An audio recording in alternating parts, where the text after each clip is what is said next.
Tir nourri à Brazzaville à la mi-journée, les Congolais des deux rives du fleuve ont cru un instant au retour des vieux démons. Ils implorent tous leurs saints pour qu'il cesse de pleuvoir, sinon pour que le pouvoir public assainisse leur quartier. Les habitants des Ndanou, à Limité, vivent les pieds dans l'eau. Antenne A, le journal vous est présenté par John Ngomba.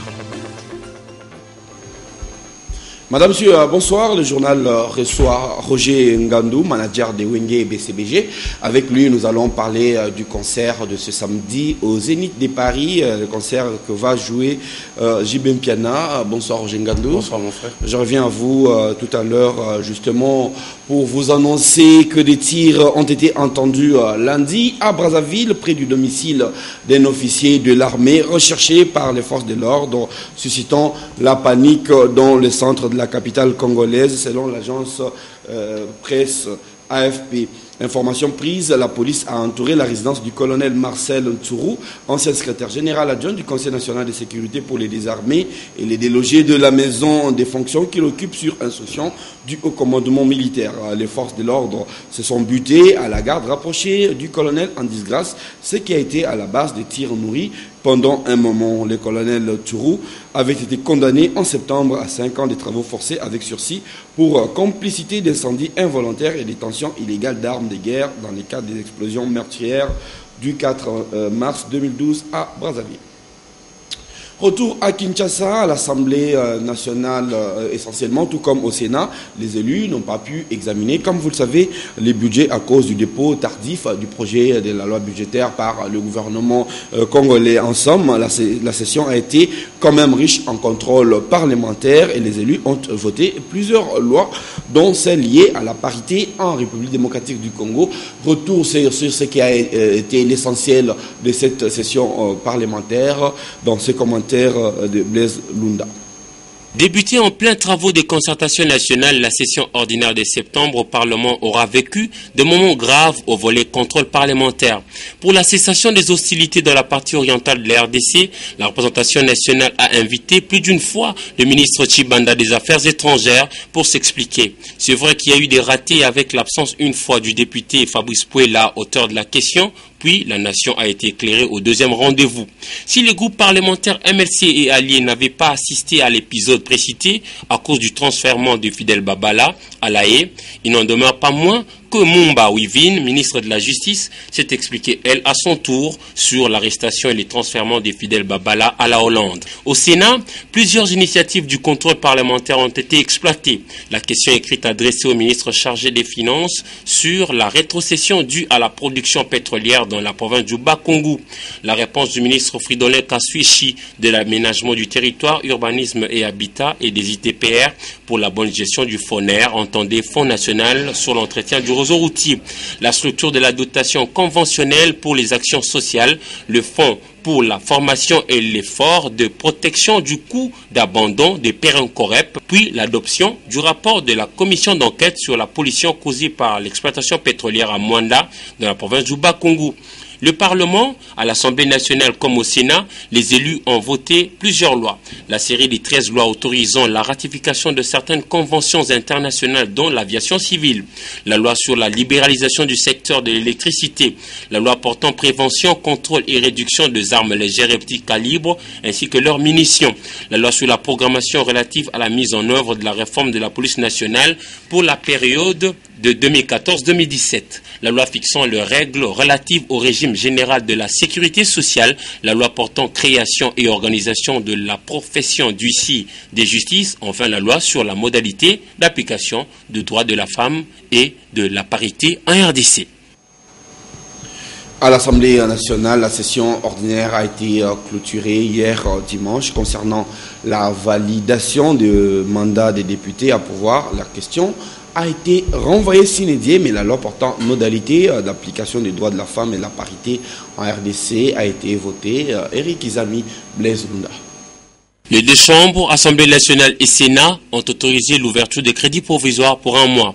La plénière de l'Assemblée nationale a également aligné la validation d'un mandat des députés nationaux en remplacement de qui votait gouverneur de province, Kadembadou Jacques et Kandé Alex, et qui invalidé Kadelumbala Roger, Moussa Nyamouissi, mais cette validation de mandat devra attendre. Le président, à mon sens, les yeux dans les yeux, je ne vois pas d'urgence. Je ne vois vraiment pas d'urgence qu'on puisse valider aujourd'hui même des suppléants. Puisqu'on ne voit combinons les choses. Attendons la session qui va venir. Dans notre temps, la Cour suprême de justice, en question de travail. La même journée consacrée à la clôture de la session ordinaire de septembre a vu être votée une loi sur les modalités d'application des droits de la femme et de la parité en RDC. Je trouve que la femme congolaise commence à retrouver sa place. Donc la communauté internationale exige cela. Aujourd'hui, notre pays pense au moins à la femme congolaise, avec surtout le premier citoyen, je peux même dire le premier avocat de femmes, le président de la République lui-même, Joseph Kabila Kabange, donc qui veut que la femme puisse participer aux instances de décision, de prise de décision à 30%, c'est déjà quelque chose. La femme est considérée comme le thermomètre de la communauté. Si ça va pour elle, ça ira également pour les autres membres de la société. En RDC, plus d'une loi ont été déjà votées, mais en pratique, nous restons encore loin de l'amélioration des conditions de vie de la femme. Du côté du gouvernement central, le Premier ministre Matata Ponyo s'est rendu ce lundi au site de Dinga, accompagné de quelques membres du gouvernement et des représentants des bailleurs. Mais un peu avant cela, le Premier ministre avait reçu l'administrateur de l'USAID, Rajiv Shah, et a présidé la réunion de la Troïka stratégique. C'est un reportage de Jean-Louis Mirsekam. Arrivé ce dimanche 15 décembre 2013 à Kinshasa, Rajiv Shah, administrateur de l'Agence américaine pour le développement international, USAID, veut engager un véritable partenariat avec la RDC qui renoue avec la paix. Nous sommes désireux de faire cette visite de quelques jours, d'essayer de voir dans le secteur de l'énergie, de la santé et de l'éducation, et aussi toute autre chose que nous pouvons faire pour accroître notre appui, surtout dans le partenariat public-privé à l'est de la RDC. La Troïka stratégique s'est penchée sur la paie des fonctionnaires. Tous doivent être payés avant le 31 décembre 2013 et cela sur toute l'étendue du territoire. Mais le Premier ministre ne veut en aucun cas la surchauffe des prix dans le domaine du transport aérien.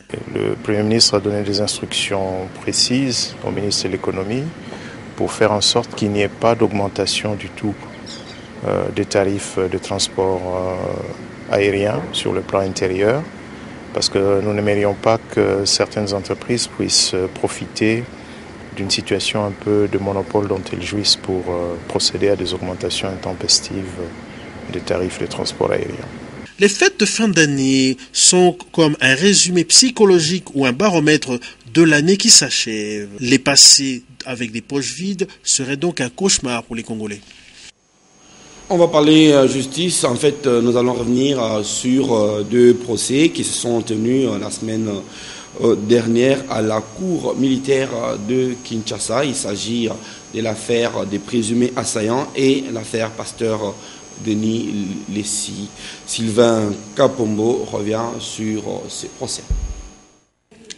La première audience s'est déroulée en foraine jeudi 12 décembre 2013 à la prison centrale de Makala dans l'affaire de l'attaque de la résidence du chef de l'État perpétrée le 27 février 2011. Cette séance a été consacrée à l'audition du commissaire supérieur Kaboya Beya et de l'agent de police judiciaire Hassani Fela au sujet du bulletin des services remis au prévenu Bopike Batengezi. La Cour a ensuite interrogé le prévenu Nzengu Monzio sur sa participation au mouvement insurrectionnel. Ce dernier a été confronté avec le prévenu Lindima Lundu qui l'aurait dénoncé. Après cette audition, la prochaine audience a été renvoyée au lundi 19 décembre 2013. À la seconde, tenue vendredi 13 décembre 2013, à son siège ici, avenue Loubefo numéro 46, la Cour militaire de Kinshasa-Gombe a poursuivi l'examen des appels dont elle est saisie dans la cause ministère public et les partis civils Ntawa et Drolia contre les prévenus l'adjudant Kassongo lui, les pasteurs Denis Lessi et M.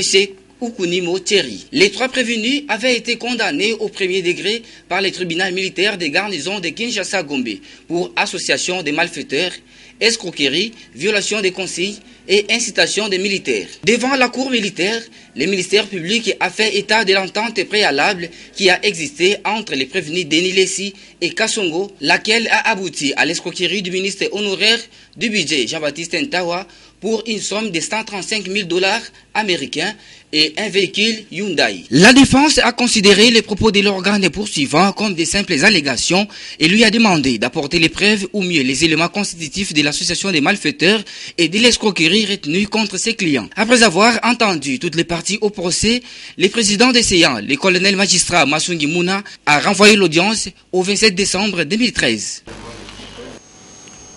Le Centre national de la coordination à la formation au développement organise une session de formation aux agents et cadres de l'administration publique sur différents thèmes. Reportage Anne-Marie Ossite, Hugues Moussangilay.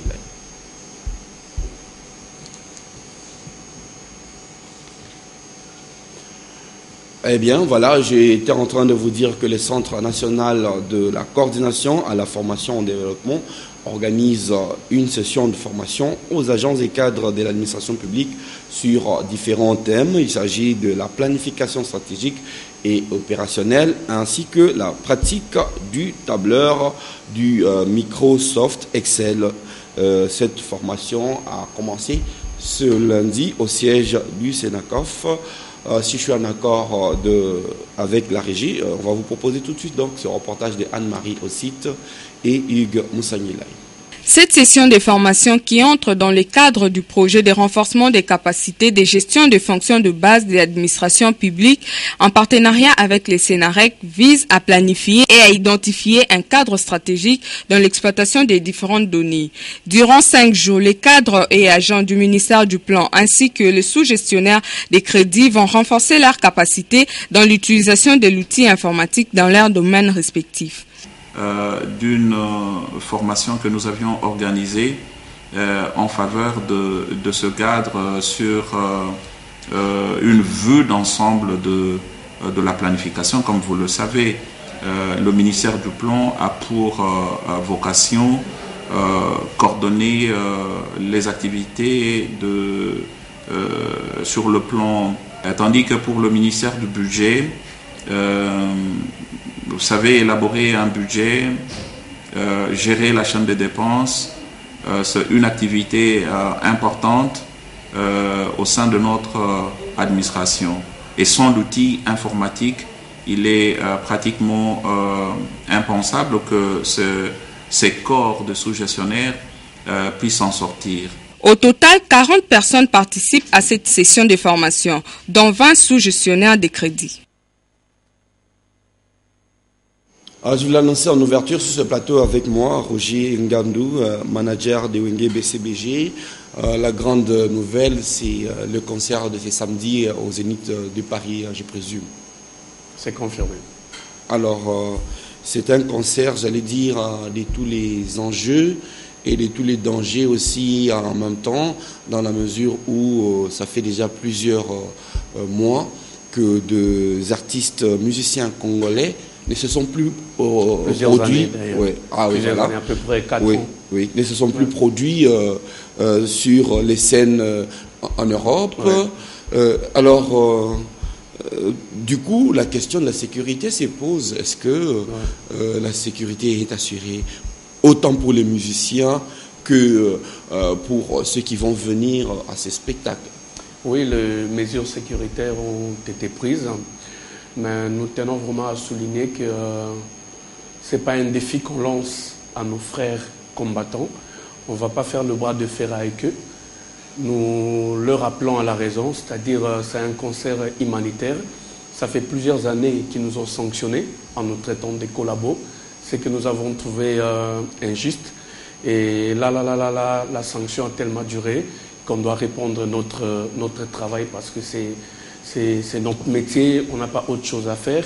Et surtout que c'est un concert humanitaire, nous en profitons pour faire passer le message que l'artiste musicien est neutre, il n'a pas une couleur politique, on n'a pas un parti politique qu'on adhère.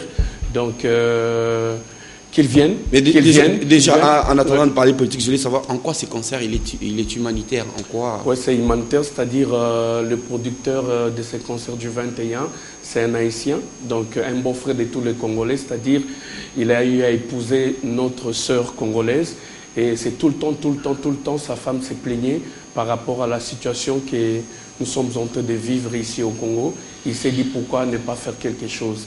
Et il a toqué le porte de plusieurs artistes et finalement JB Mpiana a décidé de jouer gratuit. Il a décidé de mettre sa voix en valeur le 21 décembre et le récolte des fonds. Le producteur, ensemble avec l'artiste, nous allons revenir au pays pour aider nos sœurs et frères qui souffrent à l'Est et pourquoi pas dans la capitale. Oui, mais vous avez évoqué les combattants ici. En fait, il s'agit des Congolais, enfin une partie des Congolais qui vivent en Europe, oui. Qui sont politiquement opposés au pouvoir en place ici à Kinshasa et qui considèrent que les musiciens, ils ont fait les lits du pouvoir. Et ils doivent les sanctionner pour ça. Oui, ce qui est anormal, Nous, l'artiste et musicien exerce son travail partout où ses exigences sont remplies en fait. Donc nous, on a eu à chanter pour le chef de l'État, on a eu à chanter pour le vice-ministre Bemba Saoluna, on a eu à chanter pour le président Sassou. La dernière fois, on était en Angola, on a eu à chanter, on a participé à la campagne présidentielle du président Dos Santos. Bref, l'artiste musicien va là où son travail lui appelle et surtout que les conditions sont remplies. Vas-y, on exécute. On peut dire que, bon, à la fin, l'artiste musicien n'est qu'une voix à mettre au service de qui peut l'acquérir, les combattants compris. Donc, même si un combattant commandait à JB une chanson, à partir du moment où il met les moyens qu'il faut, JB ils seront présidents un jour, ils seront ministres, ils auront toujours besoin des artistes musiciens. On sera là pour eux. Nous, on n'est pas des politiciens. La preuve, la dernière conférence de presse que l'artiste et musicien JB Mpiana a tenue à la Porte Maillot, à l'hôtel Méridien, il a dit « Oh, vous nous accusez d'être politiciens. Ok, on arrête avec la politique. Au nom de tous les artistes congolais, je demande pardon. On doit répondre notre travail. » Mais nous avons trouvé que c'était injuste parce qu'il y a les joueurs qui sont soutenus tout le temps par le gouvernement en place. Pourquoi ne pas les interdire? Pourquoi ne pas interdire les architectes qui construisent des maisons pour les autorités au pays? Pourquoi ne pas interdire les commerçants qui vendent des costumes aux autorités du pays? Parce que la musique a une forte dose de manipulation de la population. Et on se dit, je ne crois pas que c'est plus que le foot. C'est pas plus que le foot. Là, j'en doute. D'accord. Alors, nous allons revenir à vous justement aussi, peut-être pour évoquer les questions un peu plus de sécurité, parce qu'on a appris qu'il y a des délégations qui proviennent de toutes parts, aussi des délégations des combattants pour pouvoir contrer ces concerts. Alors, nous, on peut rassurer les extrémistes de la bonne musique des JB Mpiana et tous ces gens-là qui veulent aider indirectement la population congolaise qui souffre en achetant un billet, qui peut venir. La France, c'est la France, c'est un pays de loi. Toutes les mesures sécuritaires sont prises. Il n'y aura même pas un talon cassé. C'est-à-dire il y aura la police, il y aura les CRS, il y aura le maître, les sportifs communément appelés par d'autres communautés, le maître qui sera là. Donc bref, la sécurité est totale. Et je vous informe déjà qu'on aura 90 chiens bergers rien que pour assurer la vie humaine ces jours-là. On espère que la musique va adoucir les mœurs. On reviendra à vous tout à l'heure, Roger Ngandou.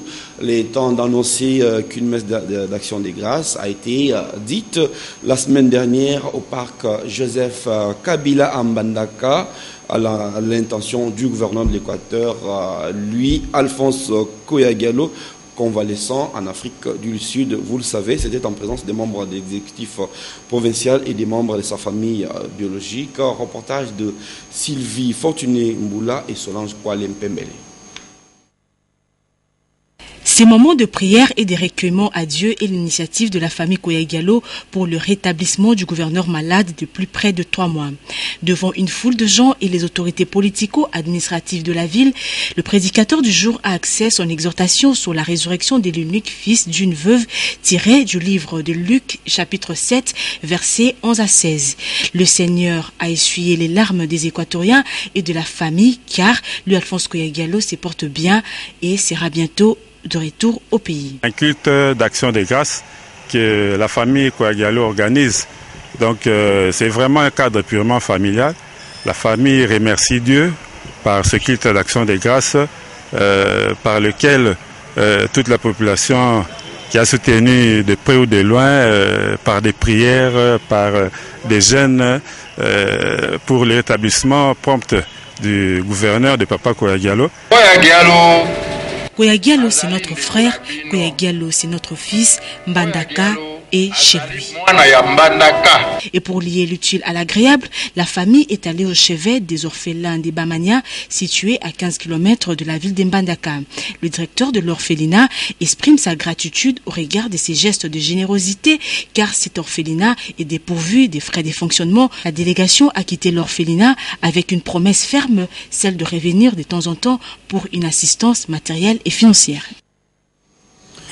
Retour à Kinshasa avec cette nouvelle sur le quartier Ndano qui connaît des inondations depuis 4 jours. À la base de ces sinistres, les abondantes pluies quotidiennes et surtout une digue qui a cédé. Lisette Matingou, Patricia Amouli et Douzen Belebele ont pris la mesure du désastre dans ce reportage.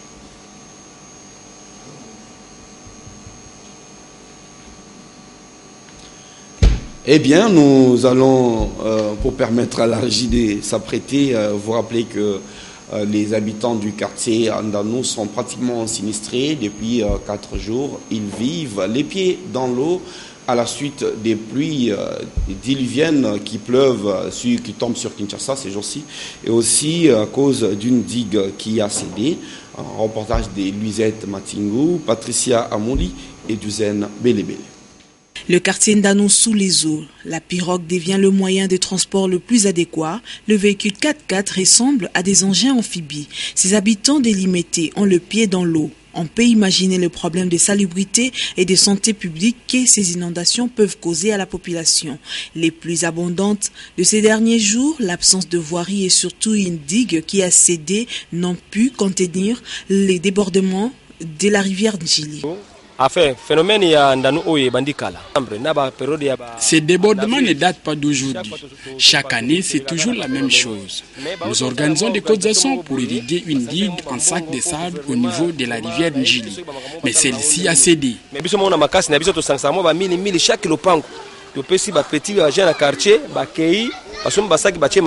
Le transport au dos des adultes se généralise, certains jeunes se font le poche et là, différentes générations se croisent. Un vieux papa comme moi, mon petit-fils m'a transporté.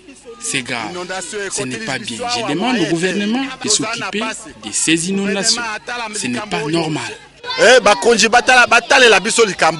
Maîtriser les lits de la rivière Njili est crucial pour le bien-être des habitants du quartier Ndano à Limete. Aux autorités provinciales de leur apporter la solution. Eh bien, nous vous le disions déjà, et Rojinga nous l'a dit sur ces plateaux, les Wenge et BCBG et JB Mpiana vont se produire ce samedi au Zénith de Paris pour un concert dit d'épée pour clôturer en beauté l'année et communier avec la diaspora congolaise et d'autres enfants qui aiment la bonne musique rythmée. Quels sont les enjeux de ces concerts? Suivez ces commentaires de Sylvie Mboula. Le Wenge BCBG de JB Mpiana va certainement briser la barrière érigée entre les artistes musiciens congolais et la diaspora congolaise établie en l'espace Schengen. Il est une évidence que depuis près de 5 ans, les musiciens congolais ne se produisent plus en concert en toute quiétude à l'espace Schengen. JB Mpiana, Papa Chéri Moto Pamba, comme les mélomanes aiment l'appeler, va livrer un concert ce samedi 21 décembre 2013 au Zénith de Paris. Ces concerts humanitaires est très attendu du grand public. Des Congolais vivant à l'étranger et au pays, mais seulement à côté de cette attente de voir un ambassadeur de la culture congolaise dans la prestigieuse salle de Zénith de Paris, il y a aussi une crainte, celle de voir ces rendez-vous être gâchés par les combattants. Entendez par là certains Congolais de la diaspora qui ne partagent pas la vision politique du président de la République, Joseph Kabila. Le grande victime dans cette histoire, ce sont les musiciens qui, on croit les combattants, sont les partisans inconditionnels du pouvoir actuel. L'un des artistes du clan Wenge veut son passé. Malgré les menaces d'ici et là, il promet aux mélomanes un spectacle éblouissant. Ce sera aussi une manière pour cet artiste d'honorer la mémoire de Rochero Tabouley, le premier musicien de l'Afrique noire à s'y produire au Zénith et à l'Olympia de Paris. L'encourager, le soutenir à réaliser un bon spectacle, c'est tout ce qu'il attend de ses compatriotes. Bon signe tout de même, les affiches posées à Paris ne sont jusque-là pas arrachées méchamment. Bonne chance à l'artiste.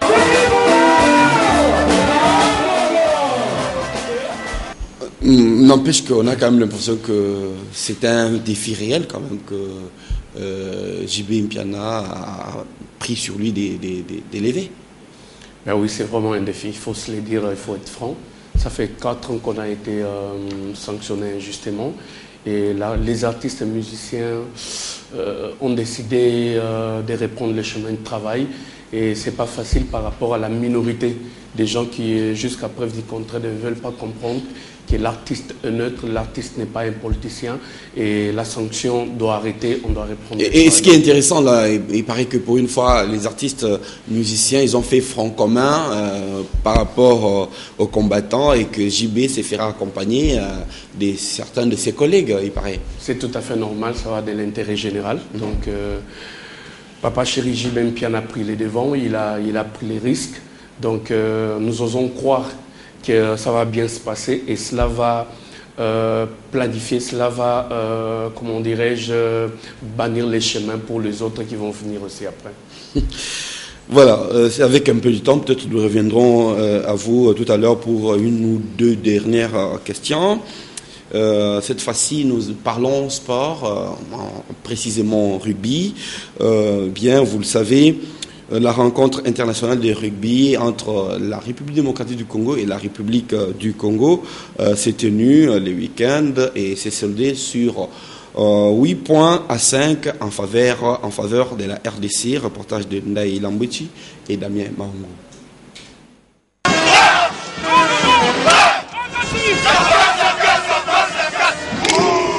Toutes les traditions des rugby ont été respectées lors de cette rencontre internationale entre la RD Congo et le Congo-Brazzaville, comptant pour la qualification en division D de la Confédération africaine de rugby zone sud. Les sorties de touches, les mêlées, les transformations, les pénalités et les autres mouvements de plaquage ont tenu en ébullition le furu de la balle ovale qui avait effectué les déplacements. C'est dimanche 15 décembre 2013 au Char Club de la Gombe. Par la qualité du jeu et la détermination dans les deux états-majors, ce derby a tenu toutes ses promesses. Les léopards de la RD Congo vont bousculer les Diables Rouges du Congo-Brazzaville jusqu'à l'obtention du premier essai par Djoka Chege. L'arbitre central ivoirien Dada Akokoum va renvoyer les deux équipes au vestiaire des premières périodes sur le score de 0-5 pour la RDC. Dès leur retour, les Diables Rouges passeront à la vitesse supérieure et égaliseront grâce à Héritier. À un essai partout, c'est-à-dire de 5 points à 5, les affaires se compliquent encore pour les protégés d'Herman Bogno de la RDC.